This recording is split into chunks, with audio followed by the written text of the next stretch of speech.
Para comenzar, me gustaría que leyéramos juntos Romanos 5, 18 y 19.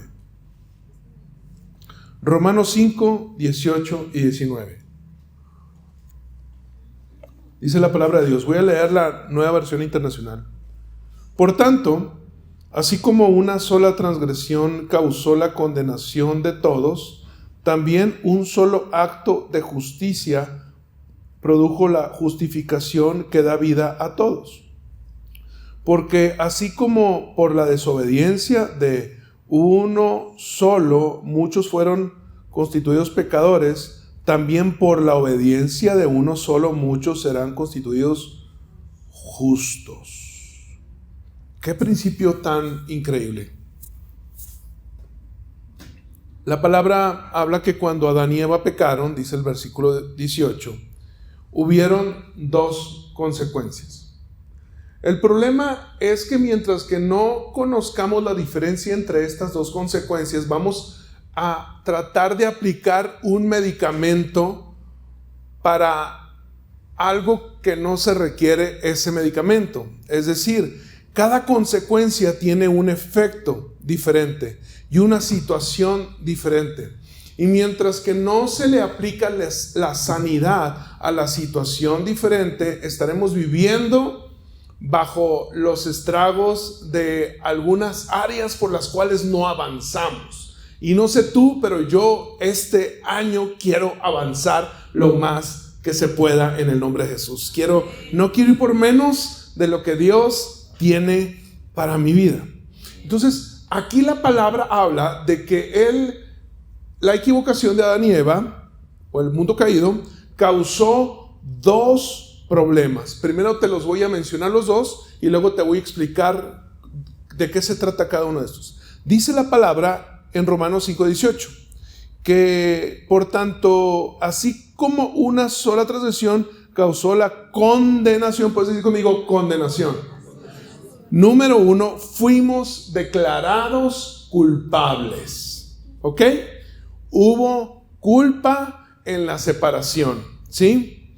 Y luego dice la palabra, también un solo acto de justicia produjo la justificación que da vida, dice, porque así como por la desobediencia de uno, dice, solo muchos fueron constituidos pecadores. Entonces, número uno, fuimos declarados culpables. Número dos, heredamos una condición de pecado. Son dos cosas completamente diferentes, con efectos completamente diferentes. Al no entenderlo, vamos a querer aplicar la medicina de uno para arreglar el otro. Y no se puede.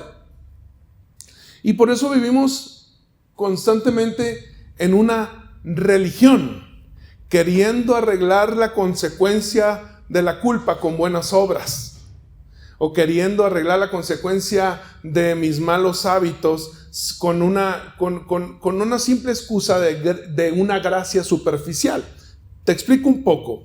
Y es que ahora que mi mamá está hospitalizada, mamá todavía está hospitalizada, va mucho mejor, y ahorita les platico un poquito más de esto, pero bueno, han habido algunas cosas y te explico porque ha sido toda una aventura para nosotros.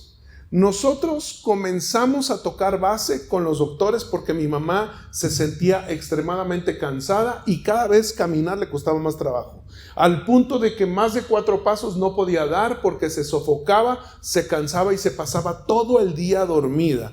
Entonces le hicimos estudios, la llevamos al doctor y el doctor nos dijo, háganle un tema de hierro y de no sé qué de la sangre. Entonces se lo hicimos y salió con 4 de hemoglobina. Le pusimos hierro, le pusimos sangre, tratamos de levantarla. Es mucho, muy poco. Ahora, con la condición de mi mamá era más peligroso porque ella había tenido un infarto hace 1 año, 2 meses.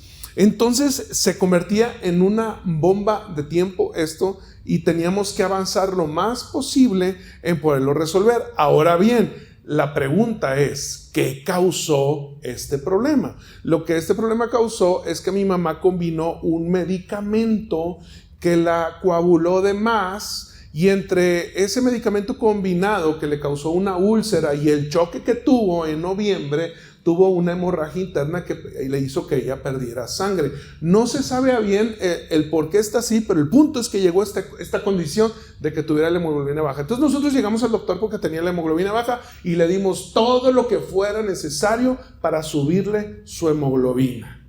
El problema es que al día siguiente de ponerle sangre, tiene un dolor fuertísimo en el corazón. Pensábamos que era un infarto y llegamos al hospital pensando que era un infarto y le hicieron enzimas cardíacas, electrocardiograma, todo lo relacionado con el corazón y no era el corazón. Resultó ser que era un problema muscular por todo el tiempo que tuvo el brazo en la posición mientras que las 9 horas le estuvieron transfundiendo sangre. Entonces, ese es un problema muscular que no tiene nada que ver con la hemoglobina, no tiene nada que ver con el corazón. Le dimos medicamento, la levantamos y cuando la dieron de alta para sacarla del hospital, dio un paso y le volvió a dar increíblemente el dolor y el doctor nos pidió que le hiciéramos otro estudio más profundo y meterle en este tubo, ¿cómo se llama? Resonancia, ¿cómo se llama? Una resonancia para revisarle todo el tracto digestivo y toda esta parte, revisarle sus huesos, su sistema óseo y sus músculos y todo. Bien, la colocamos en esto y resultó ser que el problema ya no era la hemoglobina, el problema ya no era muscular, el problema ya no era el corazón, es que ella tenía un problema severo en sus pulmones y es que tenía una neumonía atípica. No, la severidad de ese problema no era por el daño necesario en el pulmón, sino era la combinación de todo. Era problema cardíaco, problema anémico, problema de que no podía tomar ningún medicamento, porque no puede tomar ningún medicamento por el tema gástrico, y ahora tiene un problema en los pulmones. Ahora bien, si la sacan del hospital, nos dice el doctor, el problema es que le vamos a tener que estar adivinando qué le damos y vamos a arreglarle una cosa descomponiendo la otra. Esto es lo que nos sucede a los cristianos.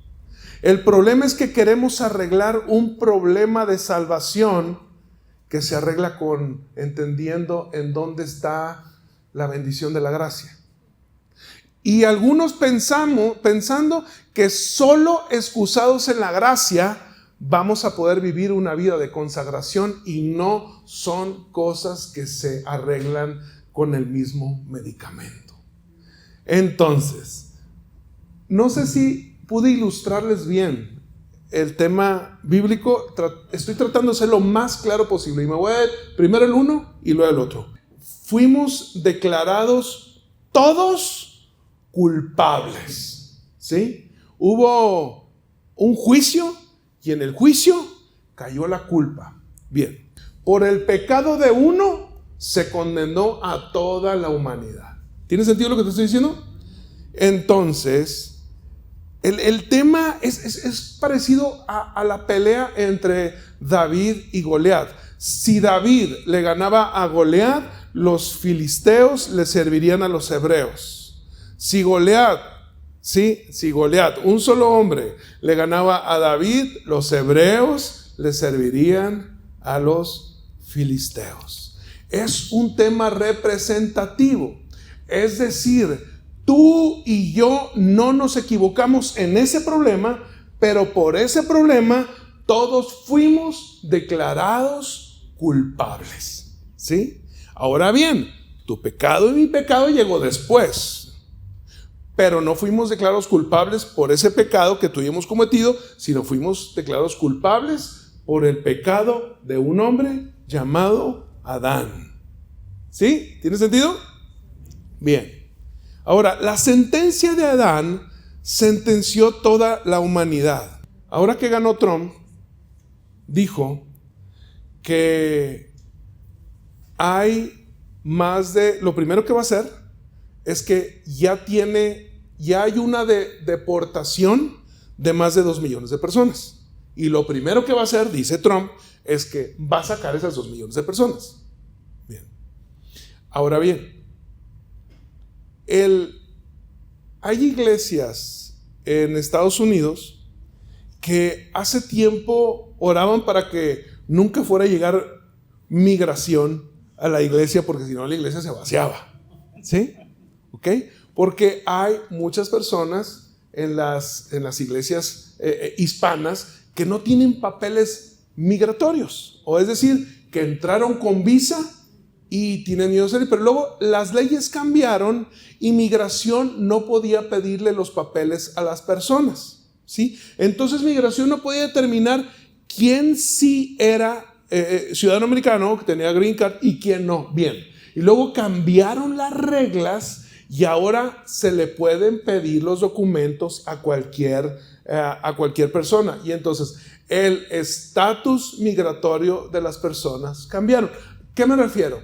Que en las iglesias hay personas que viven con el estatus de lo que se perdió con el pecado de Adán sin saberlo, y quieren arreglarlo de una forma con sus propias obras, y no lo pueden arreglar con obras porque es por gracia, dice la palabra de Dios. Bien, me impacta mucho que dice que cuando todos los pecados fueron destituidos. Esta palabra fueron declarados culpables, fueron separados. Esto no fue algo progresivo por una equivocación tras otra, sino fue un pecado que cambió el estatus de toda la humanidad, ¿sí? Entonces, de las dos consecuencias, esta es la que determina nuestro destino eterno.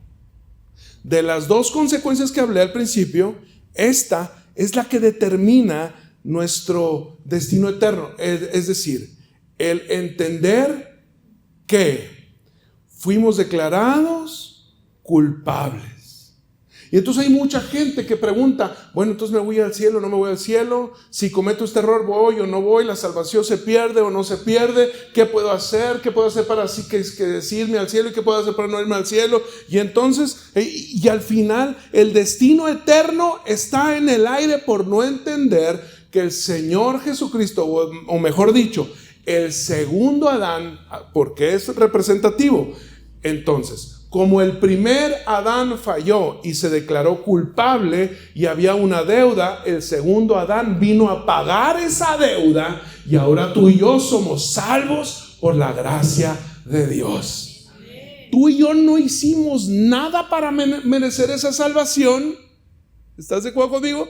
No lo merecemos. Es como cuando cumples años y te vas a comer cabrito, un restaurante caro, ¿verdad? Y entonces tienes un cuentón bárbaro que tienes que pagar, y alguien te vio de lejos y pagó tu cuenta y dejó un montón de propina también, como el buen samaritano dijo, y lo que le hace falta yo voy a venir para pagarlo, por si come otra orden de cabrito. Entonces es Jesús, el segundo Adán, no comió cabrito, pero pagó el cabrito.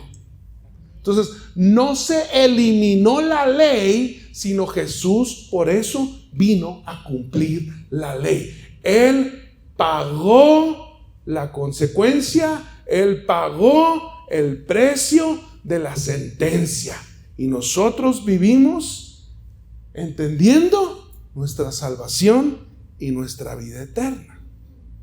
¿Sí? ¿Tiene sentido? Si no entendemos ¿qué nos descalifica? No podemos resolver cómo poder ser calificados. Si no entendemos qué nos descalificó para tener la vida eterna, no vamos a poder entender cómo regresar a ser calificados.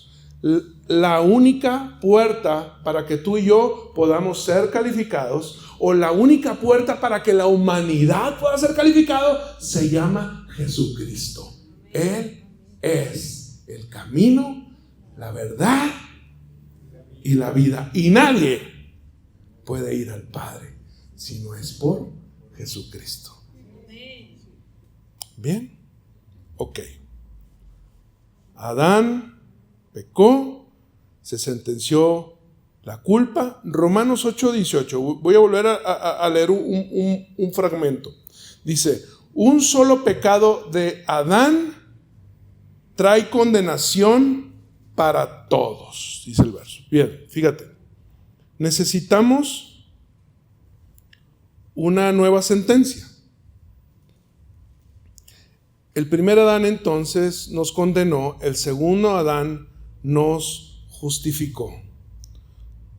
Y no podemos cambiar nosotros esa sentencia, sino esa sentencia el único que la puede cambiar es Jesucristo.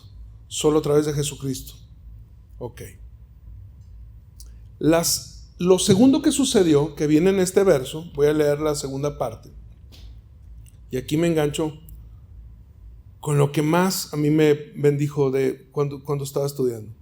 Dice, también un solo acto de justicia produjo la justificación que da vida a todos, porque así como por la desobediencia de uno, muchos fueron constituidos pecadores. También la obediencia de uno, muchos eran bien. Entonces, fíjate, por la desobediencia, entonces el pecado entró al corazón del hombre. Heredamos una naturaleza pecaminosa. El primer problema se resuelve cuando entendemos que Jesucristo es la puerta de nuestra vida eterna. Él determina nuestra vida eterna. ¿Estamos de acuerdo? Y si nosotros confesamos, si nosotros creemos, nosotros heredamos la vida eterna. Pero la segunda consecuencia es la herencia de la naturaleza pecaminosa. El pecado entró en nuestro cuerpo, el pecado entró en nuestros sentidos, y entonces Pablo tiene muchos versos donde habla que dice, por eso hago lo que no quiero, someto mi cuerpo, me niego a mí mismo, y él habla constantemente en todas las cartas, en todo lo que le dice, habla constantemente de la batalla interna, de la lucha interna, de la lucha en la mente, de la lucha en el corazón del hombre por hacer la voluntad de Dios. ¿Por qué? Porque dice, porque tengo que acostumbrarme, tengo que azotar mi cuerpo, dice en algún momento, dice, yo tengo que acostumbrarme, tengo que hacer muchas veces lo que no me gusta, con tal de hacerlo correcto delante de Dios. Ahora bien, eso no trae la salvación, pero si no entendemos esto, entonces hay mucha gente que ha resuelto el primer problema, pero que vive una vida de desastre ministerial en su familia, en su matrimonio, con sus hijos, en sus negocios, porque no ha resuelto el segundo problema. Porque para cada problema hay un medicamento diferente. El primer problema se resuelve cuando le entregamos nuestra vida a Jesucristo y entendemos que es por gracia para que nadie se gloríe. Pero el segundo problema se resuelve solamente cuando aprendemos a cambiar nuestros hábitos. Una cosa es una sentencia de corte y otra es la realidad que sucede con nuestros pensamientos y con nuestro cuerpo. Una define mi destino eterno y la otra define la calidad de vida con la que yo voy a vivir aquí en la tierra. ¿Vamos bien? Apunté algo ahorita y quiero leértelo. Si aprendes a resolver tu sentencia en Cristo, tu problema de destino está solucionado. Pero tienes que aprender a resolver la segunda, porque si no, serás una persona que vivirá para el cielo, pero con una vida llena de desorden y de desastre.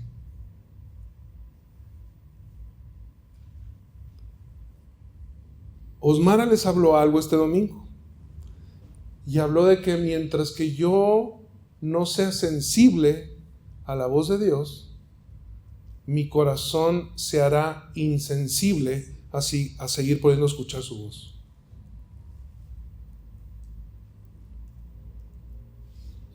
¿Qué es la naturaleza pecaminosa?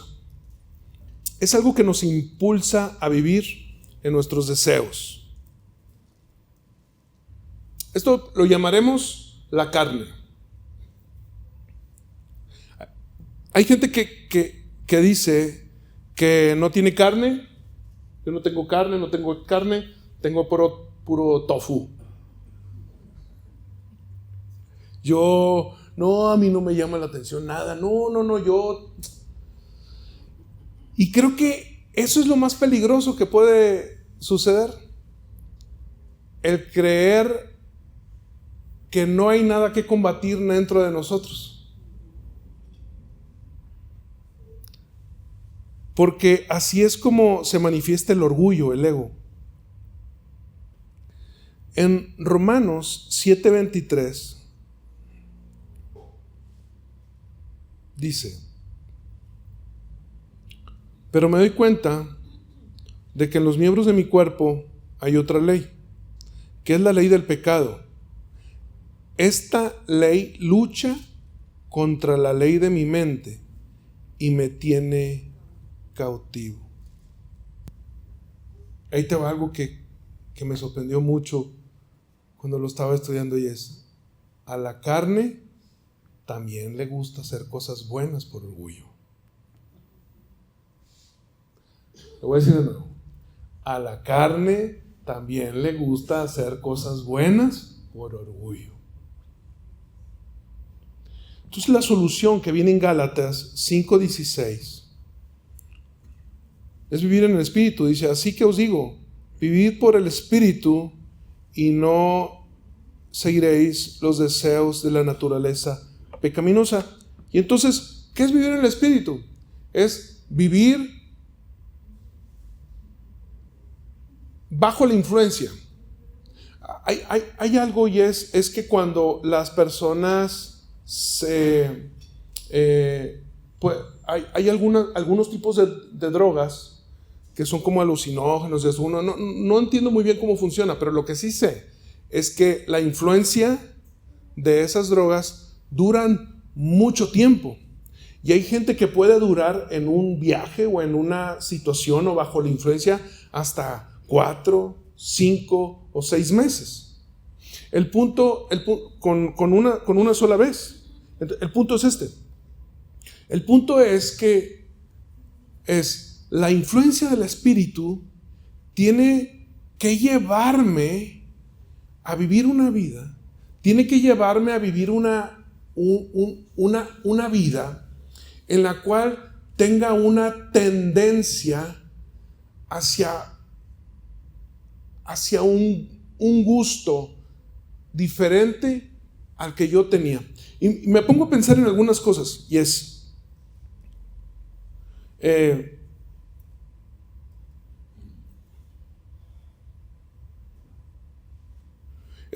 como cuando hay dos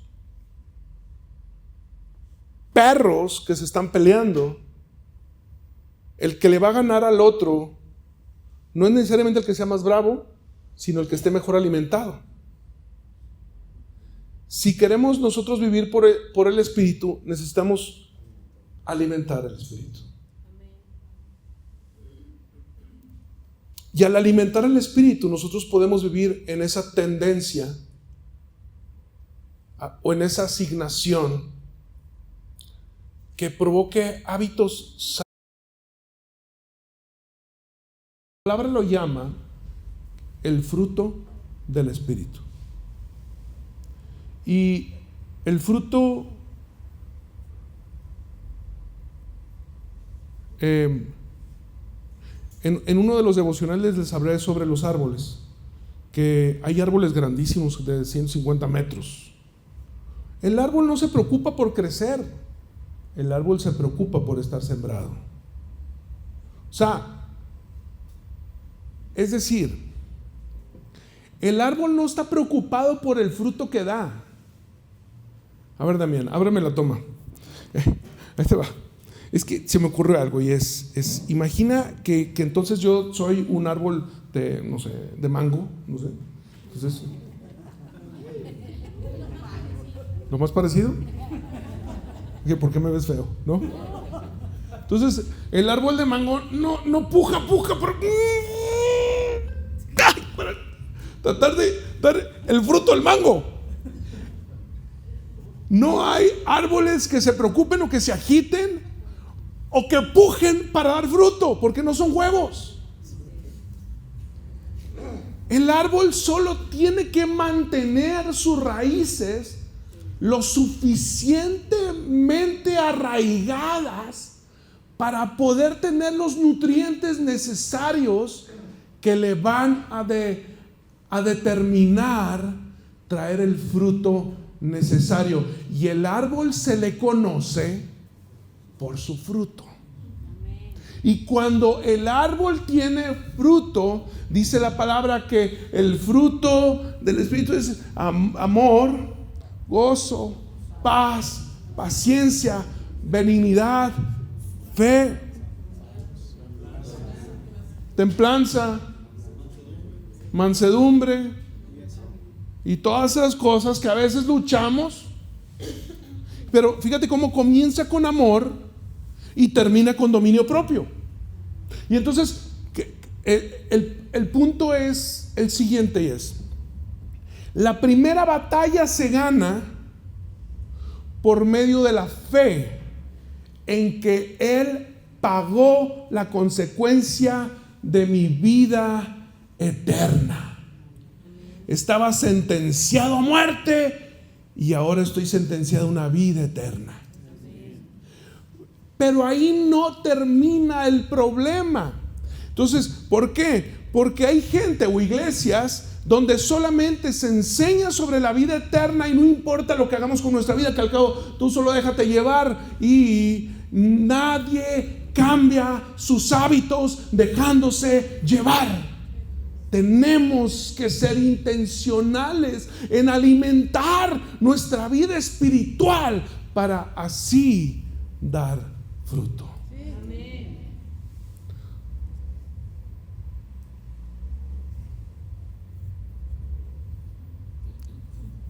Y la influencia de Dios en mi vida me convierte en un hombre sensible.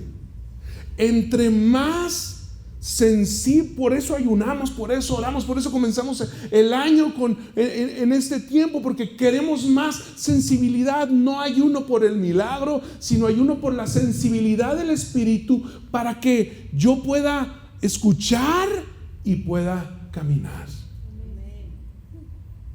Entonces, como Dios estaba muy lejos,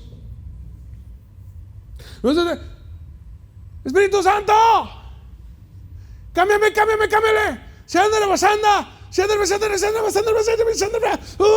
estoy en una lucha espiritual. Y es que así no es como se combate la lucha espiritual. La lucha espiritual se combate entendiendo que como Él estaba muy lejos, para que yo no le tuviera que gritar, ahora está dentro. Y yo puedo tener intimidad y decir: Espíritu Santo, ayúdame en mi debilidad. Espíritu Santo, te necesito. Espíritu Santo, quiero escucharte. Quiero ser sensible. Quiero que tu influencia me lleve a tomar las decisiones correctas.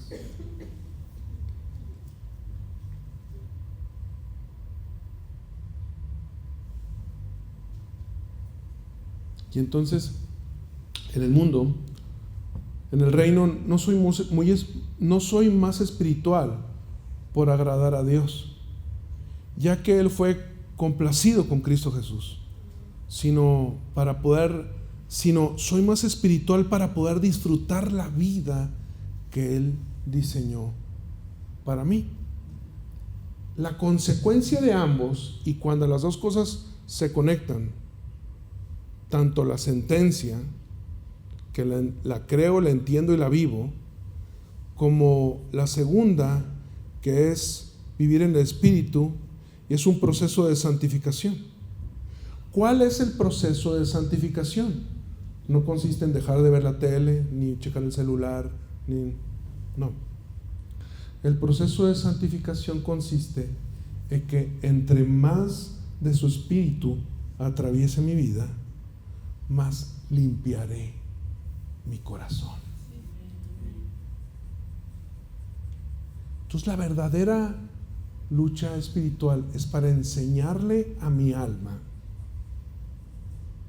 a que se agrade de las cosas correctas del Señor. Esa es mi verdadera lucha espiritual. Y este es el mensaje para todo el equipo de liderazgo, el primer mensaje del 2025.